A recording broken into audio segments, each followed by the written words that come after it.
Hello, everyone, and welcome into the Marlins Deep Dive podcast. Today is Friday, July 17th, and I'm your host, Carson Cooper, here to talk about all things Marlins. I'm the only one here today, so I hope you guys enjoy this different type of show. Sometimes it's just going to be me, sometimes it's just going to be my other two hosts, sometimes it'll be all of us together, but I hope you do enjoy this format.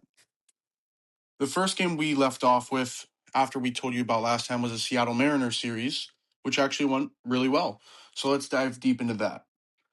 The pitcher for the game was Max Meyer. He went 6 innings with allowing 5 hits, 2 earned runs, but he had 8 strikeouts. It was an amazing performance by Max. Honestly, there's not much more you can ask from him. He did very good at limiting the Mariners' opportunities for majority of the game. And then I'm pretty sure we had a 4-0 lead, and I think that's the game we blew a little bit. Um, yeah, I don't really know what happened near the end. Our relievers, I mean, Fauché was really bad in that game, if I remember correctly. But overall, we had it wasn't even a bad game. Marcy actually had one of his best games of the season, as we all know. That was the game that ended in his walk off single that looked like an absolute blast to right field. Which, if that went over the wall, man, that would have been absolutely crazy. But it didn't. But it doesn't matter. A win is a win is a win is a win. All right. The Marlins ended up picking up their first win against Seattle in this 3-game series in extra innings, by the way, because they came back and the Marlins were able to win after the Mariners had some bad base running on second to third, and I think Otto threw him out at third. So good awareness by Otto. It was just good, I think, that we pulled through that game. I think that would have been a very demoralizing loss, especially after you hold a lead like that for so long and then you just sort of like crumble near the end. But that's something that the Marlins have been like teetering along the lines of all season. I mean, I know we swept the Athletic series, but I think it happened like one or two times in that series, and it happened in a few other ones. I just can't remember off the top of my head right now because this show is completely like off my head right now. But yeah, no, I think we just have been unable in a way. And I think it's honestly just because our relievers are so injured right now. Obviously, Anthony Bender is injured, John King is injured. So when we get those guys back, right, it'll probably be a little bit better. But I'm still just happy that we were able to pull the win out there because I feel like that these types of games are the ones that you're going to look back when the Marlins are in the postseason push, whether we do get in or don't get in, and we're going to say that game right there was a big win because now look at that, we win a wild card spot by a game and a half or something like that. And I'm not going to say we're winning the division either, but we win the division because we just barely sneak out a few wins here and there because we held on to a lead, you know? So I feel like that's going to be pretty important down the end of the stretch of this season. As we know, we're coming off the All-Star break, so the team is a little bit rested, but we'll get to that in a second. Game 2, again, Seattle Mariners, second game of the series. We had Tyler Phillips pitching in what would end up being a shutout. He pitched 5 innings, only allowed 4 hits, 0 earned runs. Once again, great pitching performance by our starter. I think this was Tyler Phillips, one of his best starts of, I would say, this mid-season. A little bit later in the season, like he started off very strong as the reliever. He had a few good starts, and then he started losing a little bit of confidence. You can tell he was going to a lot of these matchups, and it feels like these teams had started to figure him out a little bit. So going into this game, I wasn't the most confident. Like, I still obviously have hope for Tyler Phillips. I think he's a great pitcher. I think he will be a great pitcher for years to come for this team. But going into this game, I sort of had questions, and I feel like he's answered a little bit of those questions for me. The bullpen too did very well. Again, though, Pete Fairbanks scares me because every time he goes in the game, I like I crap myself almost because I feel like he's just gonna blow the game. You play 8 great innings and then it's a 2-run game, and Pete Fairbanks comes in. You're like, dude, this is not the guy you want to see coming in. Um, Otto had his 40th multi-hit game of the season in that game as well. Otto, by the way, played in the All Star game as we hopefully all know, and recorded a base hit in the ninth inning with 2 outs, whatever. So it didn't matter at the end of it. But still, I believe he should have played over CJ Abrams. He should have started. It's ridiculous. I mean, Otto Lopez is undoubtedly the best shortstop in the NL right now, if not the entire league. And in my opinion, fan voting needs to go because in no world should Otto Lopez be batting in the ninth. I don't think it was the ninth inning when he went in the game because I think he had 2 at bats, but he went way too late. He should have started. Whatever. And then another honorable mention. Kyle Stowers ended up hitting the game-winning home run, I believe, earlier in the game. I think it was around the third, or no, it wasn't the third. It was in the first few innings, and yeah, Kyle Stowers has really found his bat. It feels like as we get further along in the season, you're starting to see last year's Stowers a little bit more and more. He's finding more confidence. He's learning to take, like, he still has the strikeout issue, but he's starting to learn to take a little bit more as to beginning of the season where, like, it felt like he was hacking at everything. I mean, he's still definitely he's going for the long balls, right? He is that guy who has the confidence that's like, hey, when I step up to the plate every time, there is a chance that I can make something special happen right here. And I'm just happy to see that he's starting to return to. I'm not going to say it's completely like him from last year, but he's starting to return to that form that we saw last year, which makes me hopeful that if he can continue this, he can be a very pivotal part, and he will be. Like, if we are able to make a run, I guarantee you right now, the only way we make a run is if Kyle Stowers is playing to. I don't need him to play at an elite level. I just need him to play like his part. Like, I need him to do enough to where this team just has that extra offense. He can give you those RBIs, whether it's in the home run category or sometimes, he gets the doubles down the line, stuff like that. Even a single. Like, he's that guy who, if he can become clutch and you have the lineup of Liam Hicks, Otto Lopez, Xavier Edwards, Heriberto Hernandez, and Kyle Stowers, and those are your first 5 batters. And then, not to mention, you have Owen Casey, who's starting to get a little bit hotter. I know he's injured right now, but he should be coming back soon. Jacob Marcy has struggled a lot this year, but it seems like he's starting to figure out a little bit. Leo Jimenez has actually been surprisingly better the last week and a half. I'll give him credit for that. Like, I think ever since the Athletics series, he's batting pretty well, I'd say. Whereas before that, I would make the joke every single time it's an automatic out. We have Joe Mack. I mean, Joe Mack slowed down a little bit, but still, Joe Mack has been amazing defensively. Let's just keep Brian Navarrete out of the lineup for now. I think we should stick with Joe Mack, guys. I know he needed a rest day, but a rest day the day before the All-Star break, I don't know about that. Anyways, let's talk about the third game now of this series where the Marlins won 8-4. Jansen Junk did not have the, like, it was very underwhelming. We won, but it was like at no point did it feel comfortable, right? It wasn't one of those.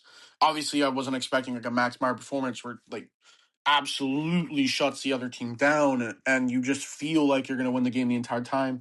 But I feel like it was not the welcoming back that a lot of Marlins fans were hoping for. But I still have faith that because he is a good pitcher. And I think he just needs to, honestly, this is one of those things where you just need to have innings played to get back. Like Kyle Stowers needed, I'd say at least 15, 20 games to start even like showing signs of life again. And you have Harry Berto who had to get sent down. You've had all these guys who get injured and then they like low-key need a little bit of time to readjust to batting or pitching again in the big leagues. You also had Griffin Conine, who homered. Griffin Conine has been one of the best Marlin players this year, in my opinion. And I know that's probably a hot take, but getting injured at the beginning of the year, and he was actually playing solid at the beginning of the year. And it feels like after he came off of his injury, he has just like it's so electric watching him. Like every time he steps off to the bat, he hits nukes. He hits balls off the bat at like 110 miles an hour. It's ridiculous. Griffin Conine, unironically, is one of my favorite Marlins players to watch because it's so exciting. Like I feel confidence every time he comes to the plate. I feel a certain way that I can't really describe it.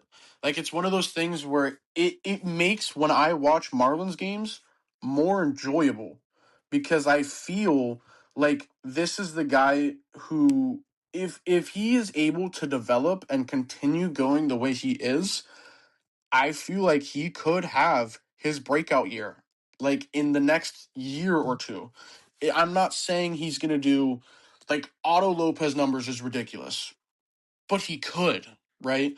He could find his homer like he if he stays healthy for an entire year, which is a big ask considering with the amount of injuries he's already had. But if he can stay healthy, this guy can be an absolute threat in a lineup right now already looks dangerous. Like if you add him on fire to the bats that we already have, you could have one guy go cold in a game and then you still have three other guys to pick you up. Like let's say Otto has a bad game, Liam Hicks, Kyle Stowers, Hernandez, Conine, Casey, like all of these guys, like yes, if Otto has a bad game, we're probably losing two hits, right? Because Otto is just multi-hit demon, right? We're probably losing two hits, but to make up for those hits, if you can get Conine to send one deep, if you can get Casey to send one deep, or Stowers to send one deep, Heriberto to send one deep, he's had multiple home runs, or actually he's in the double digits now. I don't know where he is on the team right now, ranking in home runs, but I know that he's been doing pretty well. Anyways, that'll conclude the 3-game sweep against the Mariners. And then we have to look at the unfortunate negatives before the final series of the All-Star break. We faced the Cleveland Guardians. I actually went to game 3. Unfortunately, did not go the way we wanted it to in this series. But honestly, it was a very good time for the break.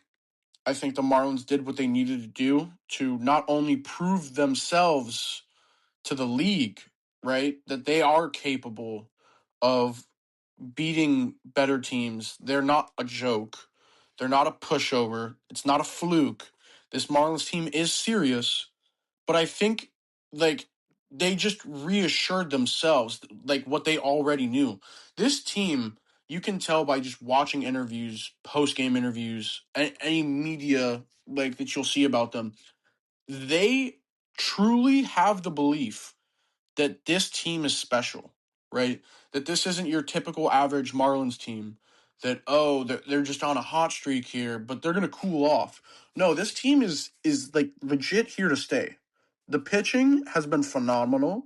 The batting as of late has been phenomenal, and this is not the same team that we saw at the end of May. And like the difference in worlds is like earth shattering because you can tell from that moment from May when that the June 1st rolled around, something like clicked and it was just like eye opening. They found something in themselves and they have rallied this team all the way back from like 14 games back, however many it was, and put themselves in a wild card position at the All-Star break. That in itself is an absolutely huge accomplishment. They're in striking distance for the division. And then going into this series against the Guardians, they were the hottest team in baseball. I still think they are. They're probably going to cool off after the All-Star break. I'm not expecting the same production because honestly, I'm happy with what they did. I just want to see that I'm not expecting them to do what they did again, but what I am hoping for is that we make a few moves and we continue batting efficiently. We keep getting good long innings out of Alcantara, or long performances, I should say. Max Meyer keeps shutting people down. Otto Lopez keeps getting those 2 hits a game because I feel like if Otto gets 2 hits a game, we're in business, right? because once he gets rolling, the rest of his team gets rolling, it feels like he's the catalyst for all of this. But anyways, let's get into game 1 of the Guardians series. We had Sandy Alcantara pitching. He went 7 innings, 3 earned runs, wasn't that bad, 8 strikeouts. Honestly, very good performance by Sandy, right? The issue was we could not get a hit off of Parker Messick to save our life. The only reason that I think he got really pulled or was considered pulled was because Harry Berto hit the home run in the 6th inning. But even then, it was a solo homer in a game where we ended up losing 3-2. So Sandy did his job. And then I believe we also had that opportunity in the 7th inning. And that was the moment when I kind of knew that, this game might be over because we kind of squandered our last hurrah, whatever you want to call it. And it wasn't our last hurrah, but it felt like it was our last hurrah because we had such a good opportunity to come back, and it felt like one of those games that the Marlins would come back, but we just could not pull through. Other than Harry Berto, the bats in this game were not there. Otto did not have a very good series, to put it lightly. I'm pretty sure in the last 3 games before the All-Star break, which I'm fine with. Otto has been so great that him having one bad series literally does nothing to me. Hence why I feel like the All-Star break came at such a good time so that these guys can regroup, reanalyze. They found themselves in a very good position. They just need to capitalize now and see what they can do because we have a very big series coming up today. I'm pretty sure we play the Brewers today. And if we can somehow come out of here with 2 of these 3 games, I will be ecstatic. And I think that'll be the sign that if Peter Benedict sees us win 2 of these 3 games, you need to go make a move. Peter Benedict's, you need to go make a move to improve this roster. Because if this roster can take 2 of these 3 games against the Brewers, this team has literally nothing else to prove. They are legit. They have beat the Dodgers before in a 2-game series. If they can beat the Brewers, this is a contender. And you need to realize that. And you need to attack. Anyways, game 2 against the Cleveland Guardians. The Marlins lost 2-1. It was rough. It was rough. Once again, we just could not get our bats alive. Yuri pitched solid again. 6 innings pitched, only 2 runs allowed. The Guardians really couldn't score. Our pitching was very good, but then again, we had a total of 5 runs in 3 games. And if that's the case, you're not going to win very many games or series, I should say, like that, if any at all, which we ended up not winning a single one, which makes sense. We deserve it. If you can't score runs and back up your great pitching, then you're most likely not going to win. But once again, Yuri did very well. He did give us the opportunity to win. He is going to be the player of the game. I forgot to mention that every player I've been talking about every game having a good performance, they are the Marlins player of the game. And for this one, it's Yuri Perez because honestly, there was not many other bright spots for the offense in this series. So yeah, I don't even know what to say about this game. Like I can't I want to harp on them, but I just can't because I'm just so proud right now to be a Marlins fan. Even after getting swept, my confidence is still very high in this team, and I don't see any need right now to be nervous. I'm not blaring the alarms because we got swept by the Guardians. That's not the Guardians are a good baseball team. Yes, they didn't have Jose Ramirez, but they are still a very good baseball team. I'm they went pretty deep, I think. I don't know if it was last year or 2 years ago. I think it was 2 years ago that the Guardians made a solid run for the World Series. But this is a good baseball team, so it's like I'm not upset about what happened. Anyways, let's talk about Game 3 against the Guardians again. Marlins lose 5-2 in this one. I was at this game. This game felt like a very good game to win. We'd already lost the series at this point, but if you can go into the All-Star break on a win, that confidence would have been insane in the house, right? The Marlins clubhouse would be absolutely buzzing. Tyler Phillips went only one inning because he allowed 2 runs. And after that, Cleveland sort of just didn't look back. They stayed. I mean, they didn't. They had a homer by Rocchio in the 5th inning, and then they had another homer, I think, a little bit later in the game that sort of put it out of reach. The Marlins then finally decided to answer near the end of the game. But yeah, by then it was too late. Again, Conine had another homer in this game. Absolutely beautiful. And then we started a mini rally, I guess you can say. But then again, the thing I was really pissed about is Clayton McCullough decided that in the game right before the All-Star break to rest Joe Mack, to rest Kyle Stowers. Jacob Marcy was batting very hot. He didn't start. And instead you put in Rhys Hines, who honestly should not be up. I understand that Casey's injured, but you just got to play the hot bats. And I know he could have the advantage. I don't remember if he did or not, batting advantage. But Marcy has been playing very well. So I would have kept him in the lineup. Stowers and Mack have also been playing very well. And you put in Brian Neveretto, Rhys Hines, and it's not going to work out, right? Because he did. He put them in later in the game when they had the matchup. But by then, it's a little too late. And you're just trying to cover up your losses. It didn't work out for the Marlins. The Marlins ended up getting swept by the Guardians. It's whatever, though. Would go to the All-Star break. Very fun weekend. Loved watching everything. The home run derby I actually didn't get to watch because I don't have Netflix. I know, little crazy. I do not have Netflix. I had no way to watch the game, or not the game, the derby. So very unfortunate.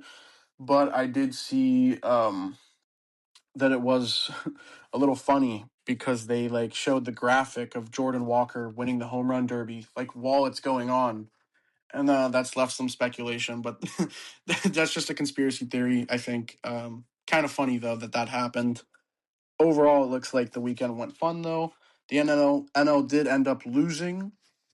I think it was 4-0 or 3-0, but Otto did get the hit.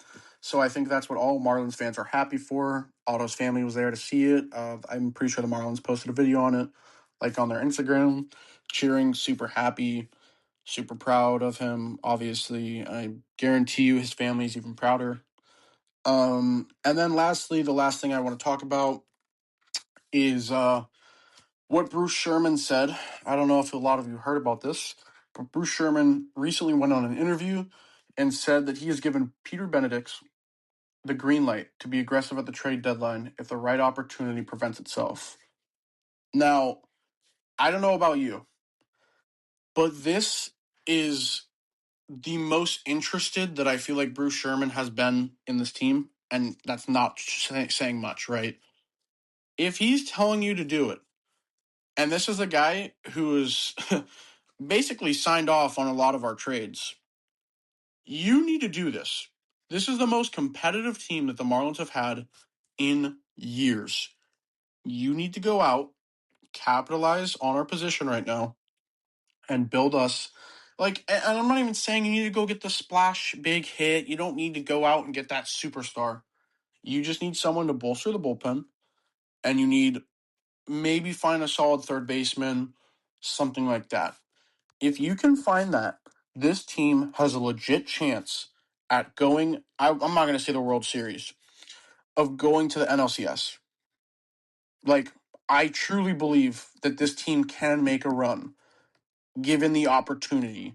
If Peter Benedict's not only would a move support the team in general, just as an extra player that could help us win, the morale and the confidence that you show the players. If you go out and make a trade to get someone, That's because you believe in the team. And if the team believes that you believe that they can win, that in itself, I think, is going to boost this Marlins squad to another level. Like, they already have this extreme confidence about them, but it feels like if you were able to go out and do that, that is just a big, big confidence boost that I feel like would do this Marlins team very well. And then finally, we'll talk about the Marlins versus Brewers series a little bit. It's a 3-game series in Milwaukee. Yeah, in Milwaukee. Obviously, they're in the NL as well. It doesn't matter much for the division, and they're probably going to win their own division. So, like, wild card wise, it won't matter. But if you can find a way, like I said earlier, to win 2 of the 3 games against this Brewer squad, that will be a massive boost. Wait, do we only play them 2 times? Oh, hold on. I did not know that. Do we only play him 2 times? No, we play him 3. I'm tripping. Okay. We play him 3. I don't know why. I looked it up and only 2 games popped up. Yeah, we do have the 3-game series against the Brewers, 3-game series against the Astros, not a 3-game series against the Padres, then the Phillies. Like all, and then you have a little break versus the Mets, the 4-game series versus the Mets. Hopefully we win all of those. And then the Braves and then the Angels. So it gets a little bit easier near the end. But like all these games near the end, like they have to be must win, right? You gotta walk away with a lot of series wins here. If you can walk away with a series win against the Brewers, Padres, and Phillies, like I think we'll be chilling. We'll be in an amazing spot. But that will do it for this episode.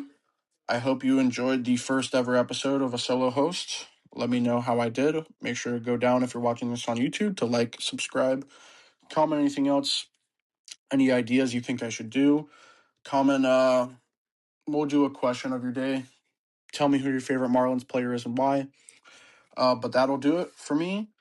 Thank you as always for listening to the podcast, and see you guys later. Peace.